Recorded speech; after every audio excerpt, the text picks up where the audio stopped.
எசேக்கியா ராஜா தேவன் மேல வச்ச விசுவாசத்தை போல யாரும் அவனை போல ஒருத்தன் இல்லையா. அவ்வளோ நம்பிக்கை வச்சவன் கடைசியில் தேவன் மேல உள்ள நம்பிக்கையில குறைஞ்சு போனான். பெருமைக்கு இடம் கொடுத்துடாத.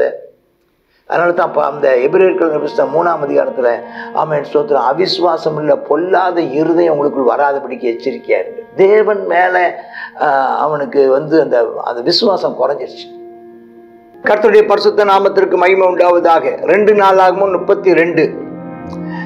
இப்போ இதெல்லாம் எழுப்புதல் சூப்பரா போயிட்டு இருக்குது. எழுப்புதல் நல்ல ஒரு உச்ச கட்டத்துல போகுது. நான் சொன்ன அந்த எழுப்புதலுக்கான அந்த 5 வழிமுறைகளை மறந்துடாதீங்க. 1வது சுத்திகரிப்பு, 2வது ஆராதனை, 3வது வழிமுறைகளை ஒழுங்குபடுத்தி ஜெபங்கள். அன்றாடம் காலை மாலை ஜெபம், வாரத்தின் முதல் நாள் ஜெபம், மாதத்தின் முதல் நாள் ஜெபம், வருஷத்தின் முதல் நாள் ஜெபம், பண்டிகைகள், அவைகள் எல்லாம் திட்டம் பண்ணப்பட்டது. அதுக்கு அடுத்ததாக மக்கள் எல்லாத்தையும் கூடி வர செய்து அவன் பஸ்கா பண்டிகை ஆசரித்து கர்த்தர் நாமத்தை மகிமைப்படுத்தினான். அடுத்ததாக ஆண்டவருக்கு கொடுத்தார்கள். அவர்கள் எல்லாம் தாராளமாக தேவனுடைய நாமத்திற்காக ஐக்கியப்பட்டு ஆண்டவருக்கு கொடுக்கிற காரியங்களை குறித்தும் நம்ம பார்க்குறோம். ஆண்டவருக்காக அவங்க என்ன செய்தாங்களாம், தசம பாகம் காணிக்கைகளை தாராளமாக கொடுத்தார்கள். அதனால ஆலயத்தின் பணிகள், ஆலயத்தில் பணிவிடை செய்கிறவர்களுக்கும் தாராளமாக கொடுக்கப்பட்டு ஆசீர்வாதமாக முன்னேறி கொண்டு வருகிறத நம்ம பார்க்குறோம். சரி, இப்படி காரியங்கள் நடந்து வரும்போது அசீரியா ராஜாவாகிய சனகரிப் யூதாவுக்குள்ள பிரவேசித்து அரணான பட்டணங்களுக்கு எதிராக பாளையம் இறங்கி அவளை தன் வசமாக்கி கொள்ள நினைக்கிறான். இப்படி நடந்தேறி வருகையில், எழுப்புதல் நடந்து கொண்டு இருக்கையில், ஸ்தோத்திரம், அப்போ சனகரிப் போடுறான். அதாவது பிரச்சனை வந்ததுனால இல்லை, இவங்க தேவனை கைவிட்டதுனால அல்ல, அல்லது இங்கே ஒரு பிரச்சனை வந்தது போல இங்கே ஒன்றும் அங்கே காரணங்கள் எதுவும் சொல்லப்படவில்லை. தேவன் அவனை எதிரியை வரவிட்டார்னு சொல்லப்படவில்லை. ஏதோ ஒரு காரியத்தை நிமித்தம் என்ன செய்கிறாரு, அங்கே ஒரு ஆகினால பிரச்சனை வரும்போதெல்லாம் ஒருத்தர் பாவம் செஞ்சிட்டாரு அதனால தான் பிரச்சனை வந்துச்சுன்னு சொல்கிறதுக்கு இல்லை. தேவனை விட்டு வழி விலகி போயிட்டாங்க அதனால தான் பிரச்சனை வந்துருச்சுன்னு சொல்கிறதுக்கு இல்லை. அதனால தான் யோபு கதை சொல்லப்பட்டிருக்கு. அவன் யோபு கதை எதற்காக? அவனுடைய விசுவாசத்தை அவன் நிரூபிப்பதற்காக, அவனுடைய விசுவாசத்தை சோதிப்பதற்காக அப்படிங்கிறத நாம பார்க்கிறோம். அப்ப நம்முடைய நம்பிக்கை சோதிக்கப்படுவதற்கு இடம் கொடுக்கப்படுகிறது. அது எப்பவும் உண்டு. தாவீதுக்கு சாத்தான் செய்தான். தாவீது நல்லா இருக்கிற காலத்துல சாத்தான் அவனை ஏவி விட்டான்னு பார்க்கிறோம். அப்ப அந்த பிசாசு நல்லா இருக்கும் போது அனுப்பிச்சாரு. அப்ப பிரச்சனை ஒண்ணு பிசாசினால வர்ற பிரச்சனை, தேவனே வரவிடுகிற பிரச்சனையும் பார்க்கிறோம். இங்க வர்றான். இப்ப என்ன செய்யறான், வந்த உடனே நகரத்துக்கு புறம்பே இருக்கிற ஊற்றுகள் எல்லாம் தூர்த்து போடணும்னு சொல்லி பிரபுக்களோடும் ஆலோசனை பண்றான். உதவியா இருக்காங்க. உடனே இவன் கர்த்தரை தேட வேண்டும். இங்க 32:3 இவன் நீரூற்றுகள் எல்லாத்தையும் என்ன செய்யறான்னா, இப்போ கஷ்டப்பட்டு நீரூற்றுகளை உண்டாக்கி இருக்கிறான். ஆனா இப்ப நீரூற்றுகள் என்ன செய்யறான், எல்லாத்தையும் தூர்த்து போடுறான். ஏன்னா எதிராளிகள் தண்ணீர் குடித்து தாங்க ரொம்ப நாள் தாக்கு பிடிக்க கூடாதபடி செய்யறான். அவன் ஏன் அதிக தண்ணீரை கண்டுபிடிப்பானேன்னு சொல்லி ஊற்றுகளையும் நாட்டின் நடுவில் ஓடையும் தூர்த்து போடுறான். அவன் திடன் கொண்டு இடிந்து போன மதிலை எல்லாம் கட்டி அவைகளையும் வெளியுள்ள மற்ற மதிலையும் கொத்தளங்கள் மட்டும் உயர்த்தி தாவீது நகரத்தின் கோட்டையை பலப்படுத்த திரளான ஆயுதங்களையும் கேடயங்களையும் உண்டு பண்றான். அவன் யுத்தம் பண்ண வர்றான்னு தெரிஞ்ச உடனே அப்போ இதெல்லாம் செஞ்சு ஜனத்தை மேல் அப்போ கடைசி 7ஆம் வசனம் சொல்றான், நீங்கள் திறன் கொண்டு தைரியமா இருங்க. யார் ஜனங்களுக்கு பேசுறார். வரும் பிரச்சனைகள் வரத்தான் செய்யும். எழுப்புதல் நடந்துட்டு இருக்கிற நேரத்துல பிரச்சனைகள் வரத்தான் செய்யும். நீங்க திடன் கொண்டு, நீங்க நம்பிக்கையோட நல்ல ஆண்டவர் மேல உள்ளதான மனசை திடனா வச்சுட்டு தைரியமா இருங்க. அசீரியா ராஜாவுக்கும் அவனுடைய ஏராள கூட்டத்துக்கும் பயப்படாதீங்க, கலங்காதீங்க. அவனோடு இருக்கிறவர்களை பார்க்கலும் நம்மோடு இருக்கிறவர்கள் அதிகம். ஒன்றும் அதை பத்தி கவலைப்படாதீங்க. நம்ம கூட கர்த்தர் இருக்கிறாரு. அவனோட இருக்கிறது வெறும் மாம்ச பலன்தான். நமக்கு துணை நின்று நம்முடைய யுத்தங்களை நடத்த நம்மோடு இருக்கிறவர் நம்முடைய தேவனாய் கர்த்தரே நமக்காக இருக்கிறாரு சொல்லி மக்களை தேற்றான். யூதாவின் ராஜாவா எசேக்கியா சொன்ன இந்த வார்த்தை மேல் ஜனங்கள் நம்பிக்கை வைக்கிறாங்க. தேவன் மேலும் ராஜா மேலும் நம்பிக்கை வச்சு, கர்த்தர் அவனை விட நம்ம அதிகமான பேர் இருக்கிறோம், அவன் யுத்தத்தை நடத்துறது மாம்சமானவர்கள், நம்முடைய யுத்தத்தை நடத்துகிறவர் தேவனாகிய கர்த்தர், ஆமென் அப்படின்னு சொல்லி உற்சாகமா இருக்காங்க. அப்போ 9ஆம் வசனத்துல சனகரிப்பு முழு சேனையோட லாகீசுக்கு எதிராக முத்திரை போட்டிருக்கிறான். யூதாவின் ராஜாவாய் எசேக்கியா இடத்துக்கும் எருசலேமுக்கும் அனுப்பி, அசீரியா ராஜாவாய் சனகரிப்பு சொல்றது என்னன்னா, நீங்க எதிர் மேல நம்பிக்கை வச்சிருக்கீங்க, தேவனாய் கர்த்தர் அவன் தப்புவிப்பார்னு சொல்லி கர்த்தர் மேல நம்பிக்கை வச்சிருக்கீங்களா? ஆமா, உங்களை எல்லாத்தையும் எசேக்கியா கர்த்தர் மேல நம்பிக்கையா இருங்க. ஆமா, அவர்களை காட்டிலும் நம்மோடு இருக்கிற பெரியவர்னு சொல்லிட்டு இருக்கிறான். அவங்கள்ட்ட இருக்கிறது மாம்ச பலன், நம்மோடு இருக்கிறது கர்த்தருடைய பலன்னு சொல்லிட்டு இருக்கிறான். அதெல்லாம் அப்படிலாம் சொல்லிட்டா இருக்கிறான். நீங்க எசேக்கியாவை நம்பாதீங்க. அவன் ஆமா, நீ என் கைக்கு யாரும் என்னை தப்பு வைக்க முடியாது. அவருடைய மேடைகளையும் அவன் நினச்சிக்கிட்டான். அந்த பலிபீடம் எல்லாம் உடைச்சு அப்புறப்படுத்தினாங்கல்ல, அதெல்லாம் யெகோவா தேவனுடைய மேடை நினைச்சான். ஆனால் அவனுக்கு தெரியாது இதெல்லாம் விக்கிரகத்தின் மேடைகளை உடைச்சாங்கன்னு. பலிபீடங்களை தள்ளிவிட்டானே. ஒரே ஒரு பலிபீடத்துக்கு முன்பாக பணிந்து கொள்ளணும்னு சொன்னானே, அந்த ஒரு பலிபீடத்துக்கு தான் தூபம் காட்டுங்க அப்படின்னு எருசலேம் சொன்னான். அந்த எசேக்கியா தானே. நானும் என் பிதாக்களும் தேசத்து சகல ஜனங்களை செய்து அறியீர்களா? எல்லா ஜனங்களுக்கும் சகல ஜனங்களுக்கு செய்து அறிஞ்சிருக்கீங்களா? அந்தந்த தேசத்து ஜாதி தேவர்கள் எல்லாம் என் கைக்கு அந்தந்த ஜனங்களை தப்பு வைக்க முடியல. உங்கள் தேவனும் உங்களை தப்பு வைக்க முடியுமா?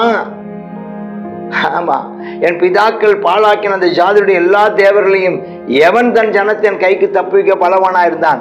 உன் தேவன் என் கைக்கு தப்பு வைக்க வல்லவரா இருக்கிறாரா?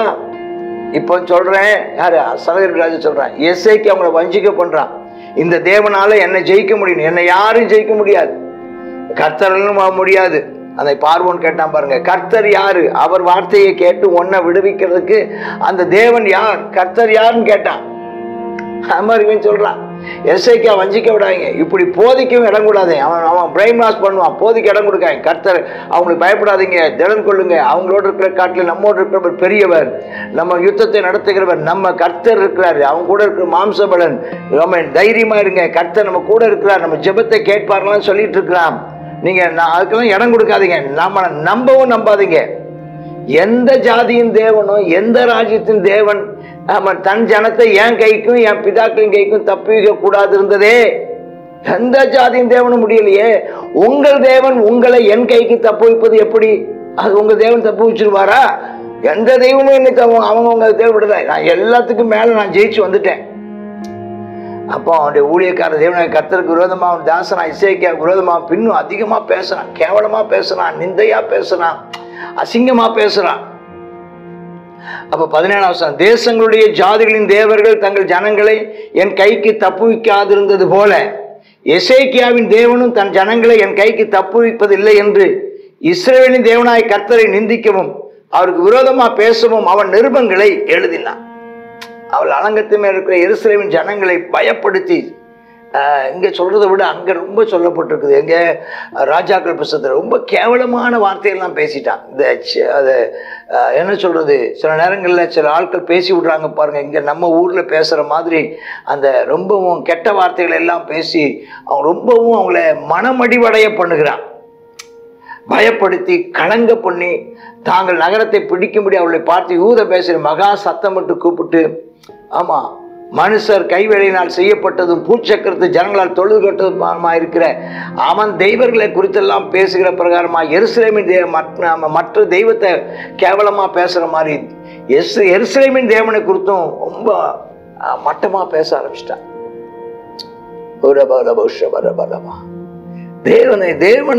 தேவனுடைய ஜனங்களை நிந்தித்தான், ராஜாவை நிந்தித்தான், தேவனை நிந்தித்தான். அந்த சனகிரிப்புக்கு அவன் அவ்வளோ அவன் வலுவானவன், எல்லாத்தையும் ஜெயிச்சுட்டு வர்றான், அவன் ஜெயிக்கிறவனாக அவன் இருந்தான். அப்போ இதுமித்தை ராஜாவா எசேக்கியாவும் ஆமோசின் குமாரனா ஏசாயா தீர்க்கதரிசிட்ட சொல்லி லெட்டர்லாம் கொடுத்து அவங்க 2 ஜெபம் பண்றாங்க, வானத்தை நோக்கி அபயம் விட்டாங்க. அப்பா இந்த சூழ்நிலை பாரு. அப்ப கர்த்தர் ஒரு தூதன் அனுப்புறாரு. சீரடி பாளையத்தில் அன்னைக்கு சகல பராக்கிரமசாலி தலைவர்கள் சேனாதிபதிலாம் அந்த ஒரு தூதன் வந்து அதம் பண்ணி போடுறான். கிட்டத்தட்ட ஆமாம் 1,00,000க்கும் அதிகமான ஆட்கள் என்ன செய்யறாங்க, செத்து போறாங்க. அந்த சனகிரிப் செத்த முகமாய் என்னென்னவா பேசினானே, அவன் முகம் செத்த முகமாய் திரும்பி போக பண்ணுவாராக. ஆமென் சொல்லுங்க. உனக்கு விரோதமாய், உன் தேவனுக்கு விரோதமாய், உன் சபைக்கு விரோதமாய், உன் ஊழியருக்கு விரோதமாய், அவன் அவதூறாய் அவமானமாய் அசிங்கமாய் பேசினவர்கள் செத்த முகமாய் திரும்பி போகும்படி கர்த்தர் செய்வார். ஆமென். அவன் போய் அவன் கோயிலில் போய் அவன் சாமியை கும்பிட போன நேரத்தில் அவன் கர்ப்பப்பற்பான அவனுடைய பிள்ளைகளே அவனை பட்டயத்தால் வெட்டி கொண்டு போட்டாங்களாம். இப்படி கர்த்தர் எசேக்கியாவின் எருசலேமின் குடிகளையும் அசீரியருடைய ராஜாவாய் சனகரிப்பின் கைக்கும் மற்ற எல்லாருடைய கைக்கும் நீங்களாக்கி ரட்சித்து சுற்றுப்புறத்தாருக்கு விலக்கி ஆதரித்து நடத்துங்க. அதனால சில நேரங்களில் யுத்தங்கள் வந்த உடனே, பிரச்சனைகள் வந்த உடனே பாவத்தினாலதான் வந்துச்சுன்னு நினைச்சிடாதீங்க. வரும். அப்போ உன்னுடைய விசுவாச சோதனை. நீ கர்த்தர்ல உறுதியா இருங்க, ஜெபம் பண்ணுங்க, கர்த்தர் சூழ்நிலையை மாற்றுவார். ஆமென். அதுக்கப்புறம் சொல்லப்பட்டிருக்கு, இதற்கு பிற்பாடு 23ஆம் வசனம், இதற்கு பிற்பாடு சகல ஜாதிகளின் பார்வைக்கு மேன்மைப்பட்டவனா இருந்தான் எசேக்கியா. ஆண்டவர் அவ்வளோ ஆசீர்வதிச்சிட்டார். ஏன்னா இவன் ஜெயிக்கிறவனை ஜெயித்தவன் நான் எப்படி இருப்பான் பாருங்க. நீ ஜெயிக்கிறவனை ஜெயிக்கிறவன். அல்லேலூயா. ஆமென். ஜெயிக்கிறவனை ஜெயிக்கிறவன். அவன் எத்தனையோ காரியங்களை ஜெயிச்சிட்டு வந்தான், எத்தனையோ ராஜாக்களை ஜெயித்தான். அதனால தான் அநேகம் பேர் கர்த்தருக்கென்று எருசலேம் காணிக்கைகளையும் யூதாவின் ராஜாவாய் எசேக்கியாவுக்கு உச்சிதங்களையும் கொண்டு வந்தாங்களாம். சகல ஜாதி ராஜாக்களும், ஐயா நீ ஜெயிச்சதுனால ரொம்ப சந்தோஷம், செத்தான், நாங்கெல்லாம் விடுதலை பெற்றோம், நன்றின்னு சொல்லி அவன் எசேக்கியா ரொம்ப பாராட்டப்பட்டான். ரொம்ப பாராட்டு அவனுக்கு சொல்ல முடியாத அளவுக்கு பாராட்டுகளும் புகழ் மாலைகளும் அவனுக்கு ரொம்ப அதிகமாயிடுச்சு. யாருக்கு? எசேக்கியாவுக்கு. சரி, இப்படி இருக்கிற நேரத்தில் எசேக்கியா வியாதி வந்துச்சு. எதுவும் ஏன்னு கேள்வி கேட்கறதுக்கு இல்லை. வியாதிப்பட்டான். வியாதிப்பட்டு மரணம் சாகிற அளவுக்கு வந்துட்டான். அப்போ கர்த்தரை நோக்கி ஜெபம் பண்ணும்போது கர்த்தர் அவனுக்கு ஒரு வாக்குத்தத்தம் பண்ணி அவனுக்கு ஒரு அற்புதத்தை கட்டளையிட்டார். என்ன ஒரு அற்புதம் பாருங்க. அந்த அற்புதமான அந்த வியாதியிலிருந்து நினைச்சுதான் சுகம் பெற்றான். அதாவது அந்த வியாதி சொல்லும்போது சொல்றாங்க அது ஒரு கேன்சர் வியாதிங்கிற மாதிரி சொல்றாங்க. நிச்சயமா செத்து போயிடுவாங்கிற இடத்துல கர்த்தர் ஒரு அற்புதம் செய்தார். அது வந்து ஏசாயா தீர்க்கதரிசி அந்த கதையெல்லாம் அங்கே நம்ம ராஜாக்கள் புஸ்தகத்தில் வாசிக்கிறோம். முதல் முறை வீட்டை ஒழுங்கு பண்ணும் கர்த்தவனை எடுத்துக்கொள்ள போடுறாங்கிறாரு, ஜெபிக்கிறாரு. ஆண்டவர் அதே ஏசாயா தீர்க்கதரிசி 15 வருஷத்தை கூட்டி கொடுக்குறேங்கிறாரு. நடந்ததெல்லாம் நம்ம பார்க்கணும். 25ஆம் வசனத்துல இருந்து இதுக்கு தான் நம்ம கவனமா இருக்கணும். இதுக்கு தான் கவனமா இருக்கணும். விக்கிரக ஆராதனை இல்லை, பாவம் நியாயப்பிரமாணத்தின்படி நடக்கிறாங்க, பாவம் ஒன்றும் இல்லை. இப்போ 25ஆம் வசனம் சொல்றது, எசேக்கியா தனக்கு செய்யப்பட்ட உபகாரத்துக்கு தக்கமாய் நடவாமல் மனமேட்டிமை ஆனான். ஆகையால் அவன் மேலும் யூதாவின் மேலும் எருசலேம் மேலும் கடும் கோபம் உண்டாயிற்று. பாத்தீங்களா? நன்றி இல்லாமல் போயிட்டு அவன்கிட்ட விக்கிரகம் இல்லை, அவன்கிட்ட வேற பாவங்கள் இல்லை, அவன்கிட்ட விபச்சார பாவங்கள் இல்லை. அவன் வந்து தன்னை நல்லா பாதுகாத்து கொண்டான். ஆனால் இப்போ அந்த புகழ் மாலையும் அவனுக்கு பாராட்டுகளும் குவிந்த போது, அவனுக்கு விடுதலையும் கிடைச்ச போது அவனுக்குள்ள என்ன செஞ்சுன்னா ஒரு விதமான ஒரு மேட்டிமை எல்லாம் ஆண்டவரால் வந்ததுன்னு நினைச்சிருக்கணும். என்ன நடந்துச்சோ தெரியல, மனமேட்டிமை ஆனான். ஒருவேளை தீர்க்கதரிசிகள் வந்து சொல்லியும் அவன் அதை திருந்தாமல் போயிருந்திருக்கணும். அவங்க அதுக்கு மதிப்பு கொடுக்காமல் போயிருந்திருக்கணும். அதனால ஆவியில் எளிமை உள்ளவர்கள் பாக்கியவாங்க. எப்போதும் நீங்கள் தாழ்மை உள்ளவர்களாகவே இருங்கள். தாழ்மை உள்ளவர்களுக்கான இருக்கிற அடையாளங்களை ஒண்ணு, நன்றி உள்ளவர்களாகவே இருங்கள். நன்றி உள்ளவர்களாக 26ஆம் வசனம், அவனுடைய மனமேட்டி நிமித்தம் அவனும் எருசலேமின் குடிகளும் ஆண்டு அப்ப கடிந்து கொள்றாரு. அதுக்கப்புறம் என்ன செய்யறாரு, அந்த மனமேட்டி நிமித்தமும் எருசலேமும் தாழ்த்தினபடியால் அப்ப சொல்றாங்க தாழ்த்துறான். தாழ்த்தினவுடனே கடுங்கோபம் எசேக்கியா நாட்கள்ல வரல. அதுக்கப்புறமா அவனுக்கு ஒரு சோதனை வருது. இன்னொரு சோதனை என்னன்னா, எசேக்கியாவுக்கு மீதியான ஐஸ்வர்யம் இருக்கு, கனம் இருக்கு, வெள்ளி பொண்ணு ரத்தனம் கந்தவர்க்கம் கேடகம் வினோத ஆபரணங்கள், அதுக்கெல்லாம் பெரிய பொக்கிஷால் வச்சு கண்காட்சி நடத்துற மாதிரி பெரிய இதுல வச்சிருந்தான். அவன் வந்து இந்த தானியம் நிறைய இருந்துச்சு, திராட்சரசம் இருந்துச்சு, எண்ணெய் வைக்கும்போது பண்டக சாலை. ஏன்னா எல்லா ராஜாக்களும் சண்டை போட வரல, அவங்களே இப்படிதான் கப்பம் கட்டணும்னு சொல்லலை. அவங்க ஒன்னாலதான்ப்பா இன்னைக்கு நாங்கள் விடுதலை பெற்றோம்னு அவன் கொண்டாந்துட்டான். அதனால மிருகச்சீவனுக்கு கொட்டாரம், மந்தைக்கு தொழுவோம், தனக்கு பட்டணங்களை கட்டி வச்சு ஏராளமான ஆடு மாடுல வச்சிருந்தான். தேவன் அவனுக்கு மகா திரளான ஆஸ்தியை கொடுத்திருந்தார். ஒரு குறை இல்லை, பணத்துல தாராளம் ஏராளம். அவ கீயோங்கிற ஆட்டில் அணைய கட்டுறான், அங்கே தண்ணீரை கொண்டாடுறான், மேற்கே இருந்து தாவி நிலத்துக்கு நேராக திருப்புறான். எசேக்கியா செய்ததெல்லாம் வாய்த்தது. கோடு போட்டுக்கோங்க, 32-30 செய்ததெல்லாம் வாய்த்தது. ஆகிலும் இன்னொரு சோதனை, பாபிலோன் பிரபுக்களின் ஸ்தானாபதி தேசத்தில் நடந்த அற்புதத்தை கேட்க அவனுக்கு அனுப்பப்பட்ட போது அவன் இருதயத்தில் உண்டான எல்லாவற்றையும் அறியும்படி அவனை சோதிக்கிறதற்காக தேவன் அவனை கைவிட்டார். அவன் அவன் வந்து இன்னொரு வந்து ஐயா நீங்கள் ரொம்ப சூப்பராக இருக்கீங்க, நீங்கள் சக்ஸஸ் பண்ணியிருக்கீங்க, நீங்கள் ரொம்ப வெற்றி சேர்ந்துருக்கீங்க, நீங்கள் ஜெயித்தவனை ஜெயிச்சிருக்கீங்க, உங்களுடைய வெற்றிகள் ரொம்ப மிகப்பெரிய வெற்றியை நீங்கள் சம்பாதிச்சிருக்கீங்க, இன்றைக்கி முழு உலகத்துக்கும் நீங்கள் தான் பெரிய ராஜாவாக இருக்கிறீங்க அப்படின்னு நான் சொல்லும்போது இவனுக்குள்ளே இருக்கிற பெருமை அவனுடைய இருதயத்தில் இருந்துச்சு. அவனுடைய இருதயத்தில் ஒரு ஒரு ஒரு தேவன் மேலே ஆரம்பத்தில் தேவன் மேலே அவ்வளோ நம்பிக்கை வச்சிருந்தவன். அவனை குறித்து ஒரு இடத்துல எழுதப்பட்டிருக்கிறது, எசேக்கியா ராஜா தேவன் மேலே வச்ச விசுவாசத்தை போல யாரும் அவனை போல ஒருத்தன் இல்லையா. அவ்வளோ நம்பிக்கை வச்சவன் கடைசியில் தேவன் மேல உள்ள நம்பிக்கையில் குறைஞ்சு போனான். பெருமைக்கு இடம் கொடுத்துடாத. அதனால தான் இப்போ அந்த எபிரேயர்கள் புத்தகம் 3ஆம் அதிகாரத்தில் ஆமென் ஸ்தோத்திரம், அவிசுவாசம் உள்ள பொல்லாத இருதயம் உங்களுக்குள் வராதபடிக்கு எச்சரிக்கையாக இருக்கு. தேவன் மேலே அவனுக்கு வந்து அந்த விசுவாசம் குறைஞ்சிருச்சு. அவன் இருதயத்தில் பார்த்தேன், இருதயம் ஒரு நம்மளையும் கருத்தை சோதிச்சு பார்ப்பார் சின்ன சின்ன விஷயங்கள. அப்போ எல்லாத்தையும் காமிச்சிட்டான். அந்த பாபிலோன் பிரபுக்கள் வந்த போது கர்த்தரை உயர்த்துவதற்கு பதிலாக தன்னையும் தன்னுடையதான ஆஸ்தியையும் முன்ன வச்சுட்டான். கர்த்தரை அவன் முன்னுக்கால வைக்க தவறிவிட்டான். அப்புறம் எல்லாம் பார்க்குறோம். கடைசியாக 33 எசேக்கியா பிதாக்களோடு நித்திரை அடைந்தான். அவனை தாவீது வம்சத்தின் கல்லறையில் பிரதானமான கல்லறையில் அடக்கம் பண்ணாங்களாம். பாருங்க, நல்ல இடம் கொடுத்துருக்காங்க. யூதா அனைத்தும் எருசலேம் குடிகளும் அவன் மரித்த போது அவனை ரொம்ப கனம் பண்ணாங்க. அவன் குமாரன மனாசே ஸ்தானத்தில் ராஜாவன். ஆனால் இந்த மனதில் உள்ளதில் அவன் கரெக்டாக இல்லை. நன்றி இல்லாமல் போயிட்டான். நன்றி உபகாரத்தை நன்றி போயிடுச்சு. பெருமைக்கு ஆளாகி போயிட்டான். அதுக்கப்புறம் என்னென்னா தேவனுக்கு கனம் கொடுக்க மகிமை கொடுப்பதற்கு பதிலாக மகிமை தனக்கு எடுத்துக்கொண்டான். இந்த பெருமை நம்ம கவனமாக இருங்க.